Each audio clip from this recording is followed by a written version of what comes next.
وہ وہاں انویسٹ کرتا ہے جہاں پالیسی میں تسلسل ہو. ہم تو ہر سال پالیسی بدلتے ہیں, ہماری پرائیورٹی ہر سال تبدیل ہوتی ہے جناب اسپیکر صاحب, ہر حکومت کے ساتھ تبدیل ہوتی ہے.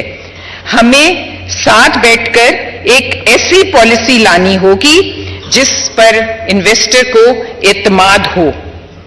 ہمیں انویسٹمنٹ لانے کے لیے بزنس کو 3 چیزوں سے الگ کرنا ہوگا: سیاست سے, مذہب سے اور کلچر سے. ترقی کرتے ہوئے نئے ماڈلز ہمارے سامنے ہیں جناب ڈپٹی اسپیکر, ہمیں دور نہیں جانا پڑتا, ہمارے سامنے سعودی عربیہ اور UAE کا ماڈل موجود ہے. وہ ان سب چیزوں سے بالاتر ہو کے اپنی معیشت کو ترقی کی راہ پر گامزن کر چکے ہیں. وہاں کی پروگریس از فینومینل. کیوں ہمیں آج انٹروسپیکشن کی ضرورت ہے؟ ہمیں رولز آف بزنس بنانے ہوں گے, سمپل, ایزی اینڈ ڈویبل. ہمیں اپنے جسٹس سسٹم کو اسٹرینتھن کرنا ہوگا. جناب اسپیکر, کیونکہ یہاں پہ رولز نہیں ہیں, اگر کوئی انویسٹر کو ایشو آتا ہے, کوئی پرابلم آتا ہے, تو وہ لٹیگیشن میں اگر چلا جائے تو اس ملک میں لٹیگیشن میں سالوں سال لگ جاتے ہیں اور فیصلہ نہیں ہوتا. تو اگر جس ملک میں یہ حالت ہو, اس ملک میں انویسٹر کیوں آئے گا؟ ہمیں اس کو سمپل کر کے ختم کرنا ہوگا, اس کی رفتار کو تیز کرنا ہوگا, اور جو کئی سال لگتے ہیں اس کے اوپر کام کرنا ہوگا. انویسٹر کا اعتماد بحال کرنا ہوگا, اپنی لیبر فورس کی پروڈکٹیوٹی کو بڑھانا ہوگا. ہمیں غور کرنا ہوگا جناب deputy speaker, monopoly created by government discourages investment. ہم جو گورنمنٹ کی مونوپولی ہے کہ وہ انویسٹر اس میں انویسٹ کر سکتا ہے, اس میں نہیں, یہ گورنمنٹ کا کام ہے, یہ ان کا ہے, ہمیں اس مونوپولی کو ختم کرنا ہوگا. Allow everyone to invest in every sector. جس کی جو مرضی ہے, وہ جس میں انویسٹ کرنا چاہتا ہے, اس کو اجازت ہونی چاہیے. Why protection to some only? ہمارا سسٹم ایسا ہے کہ وہ کئی انڈسٹریز کو پروٹیکشن پرووائڈ کرتا ہے. Why to some? Why not to all? Why subsidy to some? ہم اپنی جو انڈسٹری انویسٹمنٹس ہیں ان کو سبسڈی دیتے ہیں اور سب کو نہیں دیتے. تو میرا سوال یہ ہے کہ why, کس بنا پر ان کو دی جاتی ہے اور جن کو سب کو نہیں ملتی؟ Let's give equal treatment to all investment in all sectors. Let them grow. Give space and chance to new innovative industries. ایک اور سجیشن کہ encourage and reward every government department to get investment. اور ہمیں ایک ایسا system لانا ہوگا کہ ہر گورنمنٹ کا جو ادارہ ہے وہ BOI کا کام کرے اور وہ انویسٹمنٹ لائے, اور جو بھی ادارہ زیادہ سے زیادہ انویسٹمنٹ لائے اسے ریوارڈ بھی کرنا چاہیے, ریکگنیشن بھی دینی چاہیے اور اپریشیٹ بھی کرنا چاہیے. جناب اسپیکر, میں نے جو 5-6 پوائنٹس دیے ہیں کہ ہمیں جو ہے پولیٹیکل سٹیبلٹی جس میں سب سے سر فہرست ہے, اس کے اوپر بہت زیادہ دھیان دینے کی ضرورت ہے. آخر میں اگر میں یونان کی جو ٹریجڈی ہوئی ہے اس شور پہ اس کی بات نہ کروں تو زیادتی ہوگی. وہ ایک ایسا المیہ ہے اور پاکستان کی تاریخ کا بہت بڑا المیہ ہے. بہت سے گھر اجڑ گئے, بہت سوں کا گھروں کا مستقبل تباہ ہو گیا, بہت سے گھر اور فیملیز برباد ہو گئیں. ہمیں جو اس کے قصوروار ہیں ان کو سزا دینی ہوگی. ہم جب تک سزا اور جزا کا سلسلہ نہیں کریں گے, اگر یہ بھی جو پرپیٹریٹرز ہیں ہمارے سسٹم کی نظر ہو گئے اور ان پہ بھی مقدمے چل کے سالہ سال پتہ نہ لگا کہ کیا ہوا, جیسے ہمیں نہیں پتا اتنی مدت ہو گئی، میں آج ضرور ذکر کروں گی، نور مقدم کا فیصلہ آج تک نہیں ہوا جبکہ وہ صاف اور نمایاں تھا۔ سارا دوسرا ایک کیس جو ایک خاوند نے اپنی بیوی کو قتل کیا، اس کا مقدمہ بھی کورٹس میں ہے، اس کا بھی کوئی فیصلہ نہیں ہوا۔ جناب ڈپٹی اسپیکر، اگر ہمارا یہی طریقہ رہا ان لوگوں کے ساتھ جنہوں نے مستقبل کے سنہرے خواب دکھا کر عوام کو لوٹا ہے، اس کی ذمہ دار ہم ہوں گے، ہماری حکومت ہوگی، اور نہ ہی ہمیں لوگ معاف کریں گے، نہ ہی اللہ تعالیٰ ہمیں معاف کرے گا۔ ہمیں اس کا سدے باب کرنا ہوگا، ہمیں دیکھنا ہوگا کہ اس کے پیچھے کیا وجہ بنتی ہے کہ لوگ اپنی جانوں پر کھیل جاتے ہیں۔ کہا جاتا ہے کہ پاکستان میں اپرچونٹیز نہیں ہیں، لیکن میں یہ کہتی ہوں کہ اپرچونٹیز تو ان کو ملتی ہے نا جن کے پاس کام کرنے کا ہنر ہوتا ہے، اور ہنر پرووائڈ کرنا گورنمنٹ کا کام ہے۔ جناب اسپیکر، یہاں ہزاروں کی تعداد میں ٹیکنیکل اور ووکیشنل انسٹیٹیوٹس ہیں۔ میرا ایک سوال ہے کہ وہ کون سی سکلز ہیں اور کون سے ہنر ہیں جو یہ انسٹیٹیوٹس لوگوں کو دے رہی ہے، جبکہ جی سی سی کو جتنی بھی ہماری لیبر جا رہی ہے وہ تمام کی تمام انسکلڈ ہے، جس کی وجہ سے انڈر پیڈ ہیں اور ان کو وہاں وہ سہولیات نہیں ملتی جو سکلڈ لیبر کو ملتی ہیں۔ پتہ کرنا ہوگا کہ ووکیشنل سینٹر کے نام پر پبلک منی کہاں جا رہی ہے، یہ کیا ٹریننگز کر رہے ہیں، کیا سپلائی اینڈ ڈیمانڈ دیکھ کر ٹریننگز ہو رہی ہیں؟ یہ بھی the whole system needs to be redesigned I think. جناب اسپیکر، پاکستان 250 ملین کا ملک، دنیا کا 5th لارجسٹ ملک، اتنی بڑی مارکیٹ، اور پھر یہاں پر کوئی انویسٹمنٹ نہ ہو اور لوگ یہاں پر سسٹم میں اعتماد نہ کریں، یہ قابل فکر اور قابل غور ہے۔ میں اپنے 5 سکتا کہ ہم مل کر نہ بیٹھیں اور اپنی نصف سے زیادہ آبادی کو ہم آؤٹ کر دیں۔ ہمیں ایسی پالیسیز بنانی ہوں گی، ایسے سسٹمز کو لانا ہوگا، ایسا کانفیڈنس بلڈ کرنا ہوگا انویسٹر کا، اس ملک میں انویسٹمنٹ لا سکے۔ Thank you very much. Pakistan زندہ باد۔ شکریہ جی۔ جناب احمد حسین ڈھیر صاحب جی۔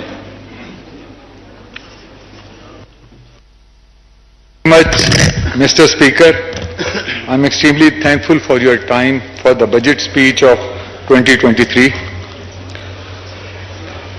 Sir, today I'm going to speak on poor of Pakistan, on the inflation in Pakistan. The poor of Pakistan is dying today and there is no one to think for them. سر، پچھلا جو 4 سال کا دور گزرا ہے، ایک خواب دکھایا گیا غریب کو کہ اس کے لیے ریفارمز کی جائیں گی ہیلتھ، ایجوکیشن، پولیس، بیوروکریسی میں، but sir nothing was done.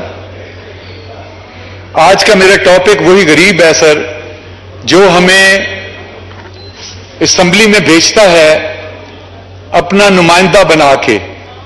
We are called the representative of that poor sir, اور جب ہم یہاں آتے ہیں تو ہم یہ بھول جاتے ہیں کہ ہم اس غریب کے نمائندے ہیں جو اس وقت بھوک سے مر رہا ہے، جو اپنی قبر کے دہانے پہ پہنچ چکا ہے۔ یہاں پہ ہماری بحث کس چیز کی ہوتی ہے سر؟ الیکشن ہونے چاہیے، الیکشن نہیں ہونے چاہیے، عدالتی فیصلے ٹھیک ہیں، عدالتی فیصلے غلط ہیں۔ آئین کو ہم کس لیے استعمال کرتے ہیں؟ آئین کو میں نے دیکھا اس اسمبلی میں کہ آئین کو استعمال کیا جاتا ہے کہ الیکشن ہو سکتے ہیں یا نہیں ہو سکتے، عدالتی فیصلے ٹھیک ہیں یا غلط ہیں۔ جو اسمبلی جس کو یہ حق ہے کہ وہ امینڈمنٹس کرے، آیا کیا عدالت اس کے فیصلوں کو تسلیم کرتی ہے یا نہیں کرتی؟ بٹ سر، ایک اہم چیز جو ہمیشہ ہم بھول جاتے ہیں اور جس کا ذکر شاید ہم اس لیے نہیں کرتے کہ شاید ہمیں صرف ووٹ دینے کے لیے اس کی ضرورت پڑتی ہے، اس کے بعد اس کی ضرورت سمجھی نہیں جاتی.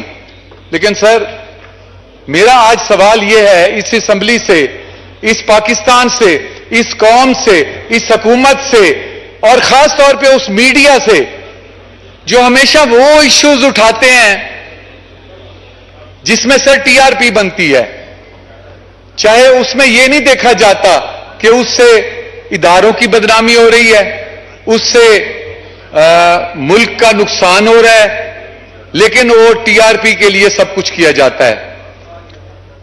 میرا سر سوال یہ ہے کہ کیا آئین میں کہیں یہ بھی لکھا ہے کہ غریب کی غربت کا بھی ہم نے خیال کرنا ہے، غریب کی غربت کے لیے بھی ہم نے کوئی پالیسی بنانی ہے؟ میں پچھلے 5 سال سے سر ہر سپیچ میں یہ کہتا آ رہا ہوں کہ 10 سال کے لیے چارٹر آف اکانومی بنایا جائے، 10 سال کے لیے ان انٹرپٹیڈ چارٹر آف اکانومی بنایا جائے اور تمام جماعتیں مل کر بیٹھ کر بنائیں. بٹ سر، میں اب جا کے اس سال کے آخر میں خراج تحسین پیش کرنا چاہتا ہوں وزیر اعظم میاں شہباز شریف صاحب کو اور آصف علی زرداری صاحب کو کہ اب آ کے انہوں نے یہ پوائنٹ اٹھایا ہے کہ واقعی ہمیں بیٹھ کر میثاق معیشت پر بات کرنی چاہیے. دیرس درستس، آئی ویلکم دیم سر، کہ انہوں نے یہ بات تو کی ہے. اگر بات کی ہے تو اللہ کرے گا اس پر عمل بھی ہوگا. آج سر میں حوالہ دینا چاہتا ہوں ان انٹلیکچوئلز کو جن کو ہر بات کے اوپر کانسٹیٹیوشن آف پاکستان پڑھنے کا بہت شوق ہے، اور میں یہ بتانا چاہتا ہوں کہ ہمارے ملک کا غریب جو ہے اس کے لیے اس کانسٹیٹیوشن میں کیا لکھا ہوا ہے. سر، میں یہ بتانا چاہتا ہوں سر کہ یہاں پہ سیکشن آرٹیکل 37 میں لکھا ہے the state shall promote the special care the educational and economic interests including their due representation in the federal and provincial services. Sir, sorry, میں دوبارہ پڑھتا ہوں. The state shall promote with special care the education and economic interests of backward class or areas. سر، یہ آئین پاکستان میں ہے کہ state کی رسپانسبلٹی ہے کہ وہ اکنامک انٹرسٹ کو غریب کی بھوک کے اوپر بیکورڈ کلاس اور بیکورڈ ایریاز کا خیال کرے. ساتھ سر یہ بھی لکھا گیا ہے، یہ 150 آرٹیکل میں لکھا گیا ہے sir, full faith and credit shall be given throughout Pakistan to public acts and records and judicial proceedings of every province. Sir, یہ جو ہمارے آئین میں لکھا گیا ہے کہ غریب کی غربت اور مہنگائی جو ہے اس کا خیال کیا جائے، تو یہاں ہمارا آئین کیوں کام نہیں کرتا سر؟ یہاں پہ بحثیں کیوں نہیں ہوتی کہ سب سے پہلے ہمیں چارٹر آف اکانومی کے اور میثاق معیشت پہ کام کرنا چاہیے؟ میں کچھ تجاویز دینا چاہتا ہوں گورنمنٹ کو اس بجٹ کے حوالے سے. سر، میں کبھی کبھی بات کرتا ہوں اس لیے ٹائم تھوڑا زیادہ مانگوں گا. سر، میں یہ چاہ رہا ہوں کہ ملازمین کی جو تنخواہ بڑھائی جا رہی ہے، میں مبارکباد دیتا ہوں حکومت کو کہ انہوں نے 35% جو تنخواہ ہے وہ ملازمین کی بڑھائی ہے. اور عام طور پہ میڈیا کی بات ہوتی ہے جی یہ تو سرکاری ملازمین کی تنخواہ بڑھائی ہے. تو میں نے انہیں جواب دیا کہ 1 سے 10 اسکیل تک تو بہت غریب ہوتے ہیں، ان کے گھر کھانے کو روٹی نہیں ہوتی، ان کی بھی تو 35% بڑھائی گئی ہے، اور یہ پاکستان کے سرکاری ملازم ہیں، کوئی انڈیا کے نہیں ہے. اس لیے میری میڈیا سے گزارش ہے کہ 2 لفظ حکومت، میں خود اپوزیشن میں ہوں، میں حکومت کی تعریف کر رہا ہوں، 2 لفظ وہ بھی حکومت کی تعریف میں بول دیں کہ 35% پاکستان کی تاریخ میں پہلی دفعہ تنخواہ بڑھائی جا رہی ہے. اور میری تجویز یہ ہے سر کہ 1 اسکیل سے لے کے 10 اسکیل کے ملازمین وہ ہیں جو اس وقت قبر کے دہانے پہ ہیں، جن کے پاس اگر بچوں کے علاج کے پیسے ہیں تو کھانے کے نہیں ہیں، کھانے کے ہیں تو اسکولوں میں بھیجنے کے نہیں ہیں، اسکولوں میں بھیجنے کے ہیں سر تو کرائے بھرنے کے نہیں ہیں، کرایہ بھرنے کے ہیں تو بجلی کا بل بھرنے کے نہیں ہیں. لہذا میری ان سے حکومت سے یہ مطالبہ ہے کہ گریڈ 1 to 10 50% تنخواہیں بڑھائی جائیں. سر یہ اگر نہیں بڑھائی جاتی تو میں سمجھتا ہوں پھر سمجھ لیں کہ غریب جو ہے وہ قبر میں جانے کو تیار ہے. سر غربت کی لکیر سے نیچے غریب پہنچ چکا ہے. 10 کروڑ پاکستانی اس وقت بے آسرا ہیں. سر اس وقت جو مہنگائی ہے اس کی 3 اقسام ہیں. سب سے پہلی قسم وہ ہے جو عام مہنگائی ہوتی ہے. اصل مہنگائی جو ہوتی ہے قدرتی عوامل ہیں جس میں ایک مصنوعی مہنگائی ہے سر, جو اجناس کے ریٹ کی وجہ سے بڑھا دی جاتی ہے. مڈل مین کا اس میں رول ہے, ذخیرہ اندوزی کا رول ہے, جس میں بلیک میلنگ کا رول ہے. تو سر اس کو بھی کنٹرول کرنے کی ضرورت ہے. تیسری بد انتظامی والی مہنگائی ہے جس میں سر پرتعیش دفاتر میں براجمان ہم انتظامی افسران اور اہلکاران سر عدم ادائیگی وہ جو ہیں اپنے فرائض کی عدم ادائیگی کی وجہ سے یہ سرکاری ادارے جو ہیں اس میں عوام کو تعلیم, علاج, تحفظ, عدل و انصاف سے فراہمی سے قاصر ہیں. یہ عوام کو کوئی بھی ایسی سہولیات دینے سے قاصر ہیں جس کی وجہ سے پھر پرائیویٹ یعنی اسکولوں والے یا پرائیویٹ لوگ سامنے آتے ہیں جو عوام کے حقوق کا استحصال کرتے ہیں اور ان سے بڑے مہنگے مہنگے طریقے سے ان کے یہی کام کرتے ہیں. سر پاکستان, روس اور افغانستان جو ہے ایک نیا جو اسکیم آئی ہے سر مال کے بدلے مال.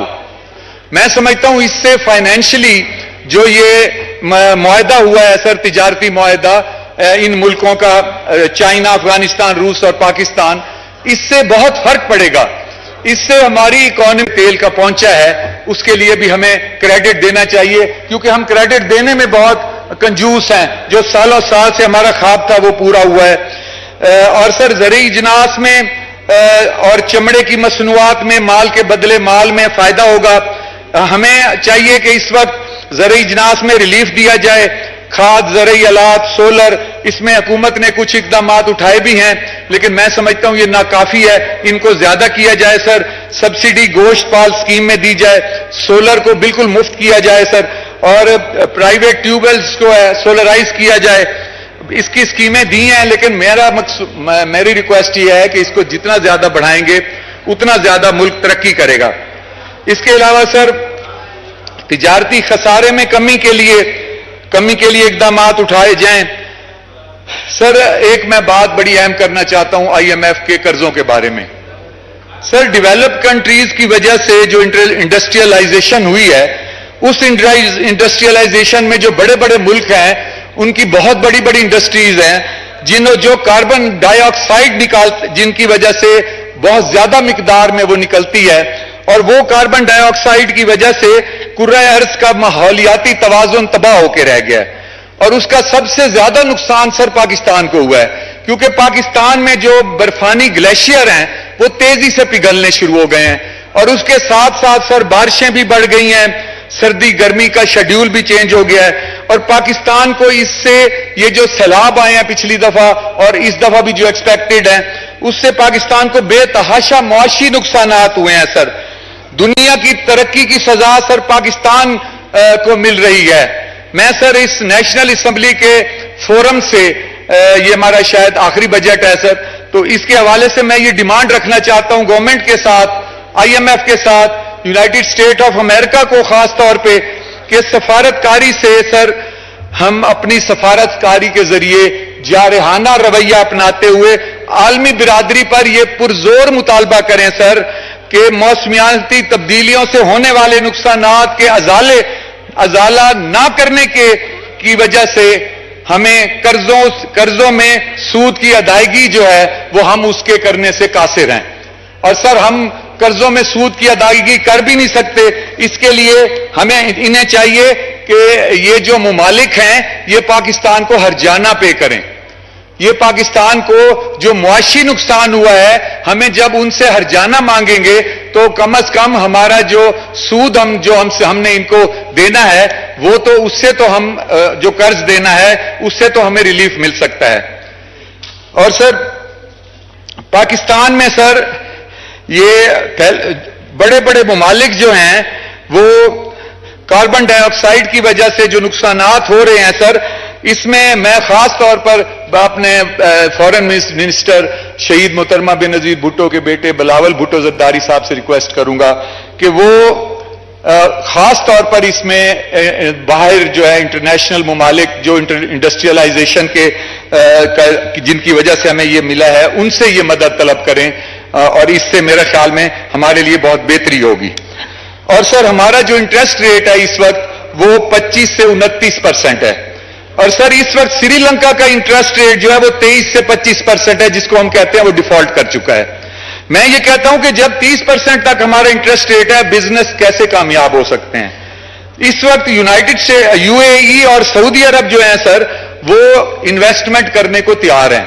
میں یہ سمجھتا ہوں کہ انہیں موقع دیا جائے یہاں انویسٹمنٹ کرنے کا بجائے ہم ان سے قرضے مانگیں ہمیں انویسٹمنٹ کے لیے ان سے یہ موقع ہمیں انہیں لینا چاہیے. دوسرا سر رائس زون کاٹن زون اور کلائمیٹ ریزسٹنٹ سیڈ بنانے کی ہمیں ضرورت ہے جس کے لیے میں سمجھتا ہوں فیوچر میں جو حالات آ رہے ہیں ہم اس کا مقابلہ کر سکتے ہیں سر. دوسرا سر میں ایک بات کرنا چاہتا ہوں کہ آج کل ایک بہت ہی خطرناک کام ہو رہا ہے برین ڈرین آف اکانومسٹ ہو رہا ہے سر. زیادہ تر اکانومسٹ جو ہیں وہ کینیڈا کی طرف ہجرت کر کے جا رہے ہیں. میں سمجھتا ہوں یہ ہمارے لیے بڑی خطرناک بات ہے سر. میں نے تو پہلے بھی ریکویسٹ کی تھی کہ چارٹر آف اکانومی کے لیے کام کیا جائے اور 10 سال کے لیے ہمیں چارٹر آف اکانومی جو ہے وہ 10 سال کے لیے دیا جائے.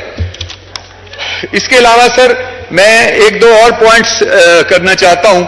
وہ یہ ہے سر کہ ہمارے ہاں میں اپنے ملتان کا ایکسپیرینس بیان کرنا چاہتا ہوں کہ ہاسپٹلز جو سرکاری ہاسپٹلز ہوتے ہیں سر اس میں لائف سیونگ جو ایکوپمنٹس ہوتے ہیں لائف سیونگ جو پالیسیز بنائی جاتی ہیں مثلا ایکسپینشن آف ایمرجنسی مثلا پیڈز وارڈز کی ایکسپینشن مثلا سر کچھ نیکو سینٹر ہوتے ہیں کوئی پیکو سینٹر ہوتے ہیں آپتھمولوجی سینٹر ہوتے ہیں کچھ ایسے پرپوزلز ہوتے ہیں سر جس سے لوگوں کی جان انوالو ہوتی ہیں.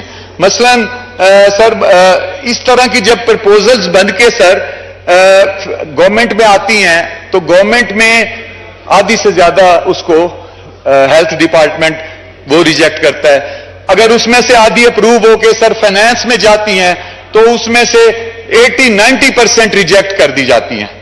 میرا مطالبہ یہ ہے سر کہ آج کل تو چلیں سیکٹری فائنانس جو پنجاب میں بیٹھے ہیں بہت اچھے بیٹھے ہیں سیکٹری ہیلتھ بہت اچھے بیٹھے ہیں جس کی وجہ سے ابھی پچھلے دنوں میں ہم نے کچھ ایسے کام کروائے ہیں جو میں سمجھتا ہوں تاریخی کام ہے جس میں ہم نے برن سینٹر میں پیڈز کا وارڈ وہاں پہ بنوا دیا ہے. میں شکریہ ادا کرتا ہوں اس میں ہمارے ہیلتھ سیکٹری اور ہمارے وہاں پہ ہیں سر جو فائنانس سیکٹری ہیں ان شیر دل صاحب کو.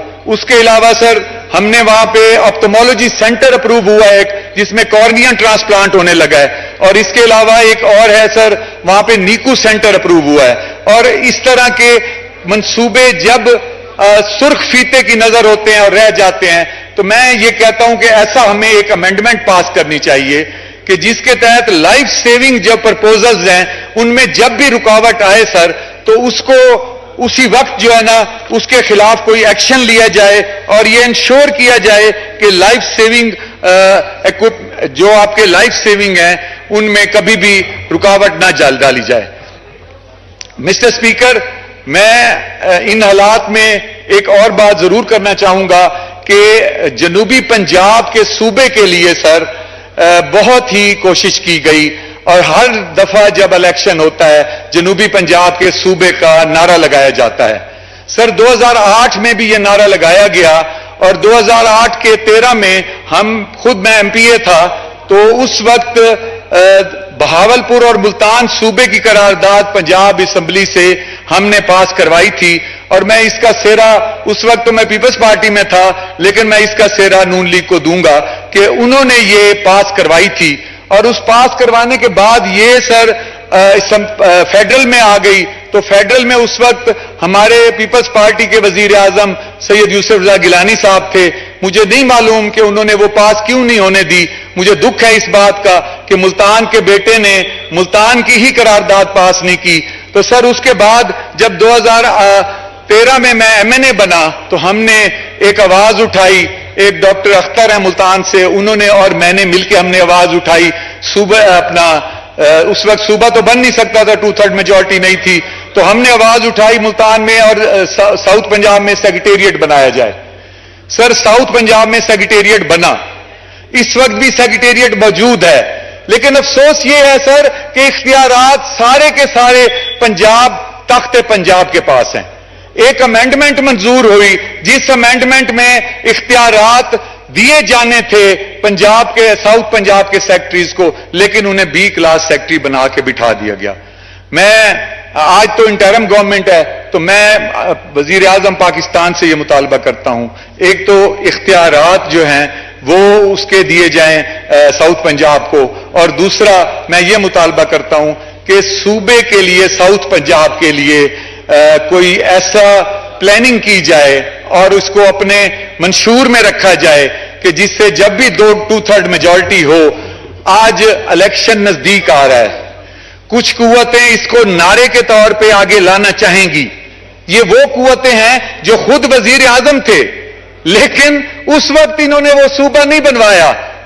آج وزیر اعظم نہیں ہیں, اگلے الیکشن لڑنے کے لیے وہ نعرے کے طور پہ اس کو لانے کو تیار ہیں, لیکن افسوس یہ ہے کہ ہمیں نعروں سے تنگ آ گئے ہیں. جس طرح ہم نے وہاں پہ سیکریٹریٹ بنوایا ہے اور سیکریٹریٹ میں اب اختیارات کے لیے کوشش کر رہے ہیں سر, تو اسی لیے ہم نے پریکٹیکلی کچھ کر کے دکھایا ہے. اسی حوالے سے میں مطالبہ کرتا ہوں آج کی حکومت سے کہ ساؤتھ پنجاب صوبے کے لیے اقدامات اٹھائے جائیں, اور جو بجٹ اس وقت منظور ہوا ہے اس بجٹ میں ساؤتھ پنجاب کے لیے جو منصوبے ہیں اور جن کے لیے پیسہ رکھا گیا ہے ان کو فی الفور سارا ایلوکیٹ کیا جائے, تاکہ آپ کی حکومت کے جتنے مہینے ہیں اس میں ساؤتھ پنجاب کی جتنی بہتری ہو سکے وہ بہتری کی جائے. اور سر آخر میں سر صرف ایک بات کرنا چاہتا ہوں سر, کہ اس وقت ایک میسج دینا چاہتا ہوں سر میں اپنی پاکستان کی قوم کے نوجوان کو. سر یہ میسج اپنی ہر سپیچ میں جب میں حلقے میں جاتا ہوں, آج کل ماشاءاللہ بہت ساری شمولیتیں بھی ہو رہی ہیں, تو میں حلقے میں یہ میسج ضرور دیتا ہوں کہ جب ہم صبح سے شام کو گھر جاتے ہیں تو اپنی فیملی کے ساتھ بیٹھے ہوتے ہیں تو ہم بڑے پرسکون بیٹھے ہوتے ہیں, بڑے با امن و امان بیٹھے ہوتے ہیں. ہمارے اس ملک میں ایک ایسا ادارہ بھی ہے, ایک ایسے لوگ بھی ہیں جب ان کی شادی ہوتی ہے تو تیسرے دن انہیں بلاوا آ جاتا ہے کہ آئیے کوئی انسرجنسی ہوئی ہے تو فوراً سرحد پہ پہنچیں. وہ سر سرحد پہ جانتے ہیں گولیوں کی بچھاڑ وہاں پہ تیار ہوتی ہے, اپنے سینے پہ وہ گولیوں کی بچھاڑ جھیلتے ہیں, اور سر شام کو اس نویلی دلہن کے پاس وہ دولہا نہیں آتا, اس دولہے کی شہادت بھری لاش آتی ہے. سر یہ وہ لوگ ہیں جو اپنی جانیں دے کے ہمیں سکون کی نیند دیتے ہیں. آج سر ہمارے وہ نوجوان جنہیں ہم نے پڑھا کے, جنہیں ہم نے قابل بنا کے جوان کیا ہے, اور وہ آج ان کو گالیاں دے رہے ہیں. سر اس کا ذمہ دار کون ہے؟